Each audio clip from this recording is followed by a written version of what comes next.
Hello guys, welcome back to my channel 1 crore portfolio. आज है Thursday 5 फरवरी। Market close हो चुका है। तो देखते हैं आज जो पूरा मार्केट नेगेटिव साइड में गया है उसका इम्पैक्ट हमारे पोर्टफोलियो पर कितना ज़्यादा पड़ा है।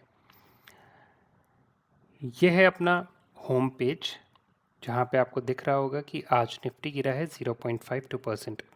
और अगर हम अपने ओवरऑल पोर्टफोलियो की बात करें तो उसका साइज़ अब हो गया है 83,16,000, जिसमें हमें रिटर्न मिल रहा है 10,34,000 का, यानी कि 14.2% का ओवरऑल पोर्टफोलियो पे रिटर्न है। म्यूचुअल फंड्स की बात करें तो म्यूचुअल फंड्स का पोर्टफोलियो 55 लाख के करीब हो चुका है और रिटर्न हमें मिल रहा है 12,20,000, यानी कि 28.5%। आप में से जो लोग मेरे म्यूचुअल फ़ंड के पोर्टफोलियो में इंटरेस्टेड हैं कि किस किस म्यूचुअल फ़ंड में इन्वेस्टमेंट है, तो आप मेरी संडे की वीडियो चेक कर सकते हैं।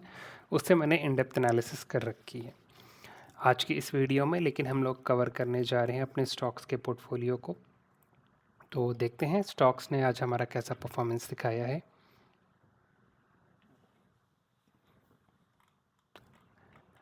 तो अब हम आ गए अपने स्टॉक्स की स्क्रीन पर। यहाँ पे आपको दिख रहा होगा कि आज निफ्टी 50 गिरा है 0.52% और हमारा पोर्टफोलियो गिरा है 1.5%। हमारे पोर्टफोलियो में 1.5% का मतलब है 42,800 रुपये, लगभग 43,000 रुपये आप कह सकते हो। तो आज 43,000 रुपये का हमें लॉस हुआ है, जिसी के साथ साथ हमारा ओवरऑल जो रिटर्न है वो और नेगेटिव में चला गया है। तो ओवरऑल लॉस की अगर आप देखेंगे तो लगभग अब 2 लाख के करीब लॉस है। हमने इन्वेस्ट किया था 30 लाख और पोर्टफोलियो की वैल्यू रह गई है 28 लाख और 2 लाख रुपए का साफ साफ लॉस चल रहा है। पूरी मार्केट की जो इन्फॉर्मेशन थी पॉजिटिव साइड आने के बाद, अगर आप देखें तो यूरोपियन यूनियन के साथ डील हो चाहे अमेरिका के साथ डील हो, सब कुछ होने के बाद भी अभी भी हमारा पोर्टफोलियो नेगेटिव में ही चल रहा है। यानी कि पोर्टफोलियो में रीशफलिंग की बहुत ज़्यादा ज़रूरत है। इससे ज़्यादा पॉजिटिव न्यूज़, अब धीरे धीरे मार्केट अगर रिकवर करे तो अगले 6 महीने 1 साल में इसी तरह अगर सब कुछ अच्छा चलता रहता है, रशिया यूक्रेन की वॉर बंद हो जाए, बाकी जो मिडल ईस्ट में क्राइसिस चल रहा है वो अगर इम्प्रूव हो जाए, अगर ये सारी पॉजिटिव न्यूज़ आती हैं तब शायद हमारा पोर्टफोलियो तब थोड़ा पॉजिटिव में आ सकता है। बट वो सब हाइपोथेटिकल चीज़ें हैं, उस पर कंट्रोल नहीं है। बट ऑब्वियस सी बात है, जो कि इसमें इतने ज़्यादा स्टॉक्स हैं जो टॉप रिटर्न देने वाले स्टॉक्स हैं, अब उन पे फोकस करने की ज़्यादा ज़रूरत है इंस्टेड कि जो नेगेटिव स्टॉक्स हैं उन पर।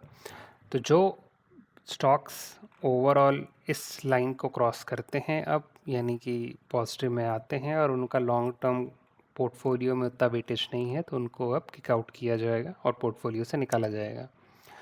तो यहाँ पे आपको दिख रहे होंगे, जैसे एनटीपीसी निकलेगा, ओएनजीसी निकालूंगा, सीडीएसएल निकालूंगा, भेल निकालूंगा, ये सारे हैं जो कि मेरे हिसाब से मेरे पोर्टफोलियो में नहीं होने चाहिए और वैसे ही बहुत ज़्यादा स्टॉक्स हो गए हैं, तो इनको रीशफलिंग की काफ़ी ज़्यादा ज़रूरत है।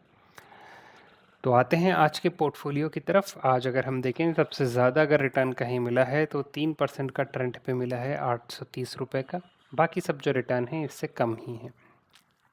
अगर उसके बाद बात करें तो अडानी एनर्जी सॉल्यूशंस, ये भी धीरे धीरे रिकवर हो रहा है। जैसे ही पॉइंट हिट करेगा, इस पर जीटीटी लगा रखा है, सेल हो जाएगा, हम लोग इससे हमें मुक्ति मिलेगी। अडानी एनर्जी कब से मैं होल्ड करके रखा हूँ, मैंने इसमें होल्ड करके रखा है 2023 से, लगभग आप कह सकते 2024 से दिसंबर ही है। तो आप 2000 ये कुछ पहले स्टॉक्स में था जिनमें सबसे पहले मैंने इन्वेस्टमेंट करी थी।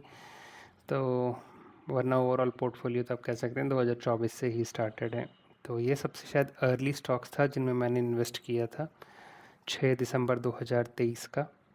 और तब से लेकर अब 2 साल से ऊपर हो चुके हैं, कुछ खास रिटर्न नहीं आया, 2 साल से स्टॉक नेगेटिव में ही है। तो अब अगर ये जैसे ही पॉजिटिव में आता है, इसको बेच के निकल लिया जाएगा। इसके अलावा अगर हम बात करें, अडानी एनर्जी सॉल्यूशन है, उनो मिंदा है जिसपे 2% का रिटर्न है, एनएचपीसी भी बेचने लायक है, 2% रिटर्न आया है। अडानी ग्रीन एनर्जी, इसको भी बेच दूंगा, आरआईआर भी बेचना है, एमके एग्जिम भी बेचना है, ओएनजीसी भी बेच दूंगा, जेएफएसएस भी मेरी लिस्ट में है, इसको भी बेच दूंगा। पेटीएम 100% रिटर्न, इसमें जो मेरा इन्वेस्टमेंट था बुक कर चुका हूँ, तो इसमें कोई प्रॉब्लम नहीं है। बाकी बात करें अडानी एंटरप्राइजेस, ये भी 0.38% बढ़ा है और ये भी मेरी लिस्ट में है निकालने के। अडानी पोर्ट्स रहने दूंगा, अडानी पोर्ट्स काफ़ी अच्छा स्टॉक है, इसको रख सकते हैं पोर्टफोलियो में। बाकी आरईसी और पीएफसी ये दोनों भी निकलेंगे। बाकी अगर बात करें सिल्वर आज के लॉस के बारे में कि स्टॉक्स ने कितना कितना वर्स्ट परफॉर्मेंस किया है, उसके बेसिस से हमने सॉर्ट कर लिया है। सबसे गंदा परफॉर्मेंस आज के दिन किसी का रहा है तो सिल्वर ईटीएफ। सिल्वर में बहुत ज़्यादा वॉलीटिलिटी है और जो कि साफ साफ हमें देखने को मिल रही है। कल पिछले कुछ 2 दिन से इसने पॉजिटिव साइड रहा था, आज फिर 11% नेगेटिव में है, तो इससे अभी दूर रहना ही ज़्यादा बेटर है। उसके बाद है जीटीएल इंफ्रा, काफ़ी कम वेटेज है, इग्नोर कर सकते हैं। केनी स्टेक गेन किया था इंडिया यूएस स्टील के बाद, बट अब फिर से गिरने लगा है। और फिर इसका भाई भी यहीं कहीं होगा, डिक्सॉन। ये रहा डिक्सॉन, इस पर भी 2,500 का आज लॉस हुआ है। इसके बाद हैल, हैल को जो एम का प्रोग्राम से किक आउट किया है, उसके बाद हैल अभी तक रिकवर नहीं कर पाया। शायद ये अब, हाँ, 4,000 का लेवल पे है। अगर थोड़ा सा और कल भी कंटिन्यू रहता है तो इससे भी नीचे चला जाएगा, फिर ये 3,000 वाली रेंज में आ जाएगा। इन्होंने टाइमली डिलीवरी नहीं करी तेजस की, जिसका साफ साफ इम्पैक्ट हमें देखने को मिल रहा है। इनका ऑर्डर बुक बहुत बड़ा है और इनकी प्रोडक्शन कैपेसिटी काफ़ी कम है, जिसकी वजह से इंडिया के जो फाइटर जेट प्रोग्राम्स हैं वो तेजस का ऑलरेडी सफ़र कर रहा है, मार्क 1 मार्क 2 का। अब उसी के साथ साथ एमका में भी अगर इनको देते तो क्या पता भाई देखने को मिलता। इनकी ऑर्डर बुक बहुत ज़्यादा फुलफिल्ड है, डिलीवरी टाइमलाइंस काफ़ी ये लोग फॉलो नहीं कर पाते, तो इसकी वजह से इनको एमका से निकाल दिया गया, जिसका इम्पैक्ट साफ साफ देखने को मिल रहा है। आई गेस ये हिस्टोरिकल पहली ऐसी कुछ इंडियन एयरफोर्स से रिलेटेड डील होगी जिसमें हेल पार्ट नहीं है। जो भी एक उसका भी एक असर पड़ रहा है कि इतना ज़्यादा स्टॉक गिर रहा है। नॉर्मली अगर आप देखें तो चाहे जैगवार से के पार्ट्स का ऑटोमेशन हो या फिर आपका मिग हो, मिराज हो, सुखोई हो, एटलीस्ट मेंटेनेंस से रिलेटेड, या सुखोई 30 MKI में अपग्रेड करना हो, नॉर्मली जितने भी हम इंडिया के डिफेंस से रिलेटेड टास्क आते थे वो सब हेल को मिलते थे, बट इस बार एम का प्रोग्राम से इनको निकाल दिया। तो जो शेयर होल्डर्स हैं उनको ये बात पसंद नहीं आई और साफ साफ असर हमें देखने को मिल रहा है। उसके बाद बात करें सुजलॉन की, सुजलॉन भी लगभग 4% गिरा है, 1,000 रुपये का लॉस। उसके बाद ट्राइडेंट, ये भी 3.5% गिरा है। निपॉन गोल्ड पीस भी गिरे हैं। उसके बाद है गार्डन रीच शिप बिल्डर्स, ये भी 3.3% गिरा, 2,500 का लॉस। मैं सोच रहा हूँ मेरे पोर्टफोलियो में 3 शिप्स से रिलेटेड स्टॉक्स हैं जो डिफेंस में काम करती हैं।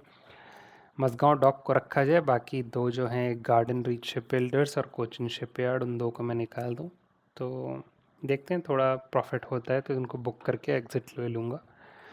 बाकी अगर हम देखें वारी रिन्यूएबल टेक्नोलॉजीज़ में आज 2,500 का लॉस हुआ है और गोल्ड बॉन्ड में आज 2,500 का लॉस हुआ है और 1,500 का लॉस हुआ है भारत इलेक्ट्रॉनिक्स में, तो यहाँ पे आपको दिख रहा होगा।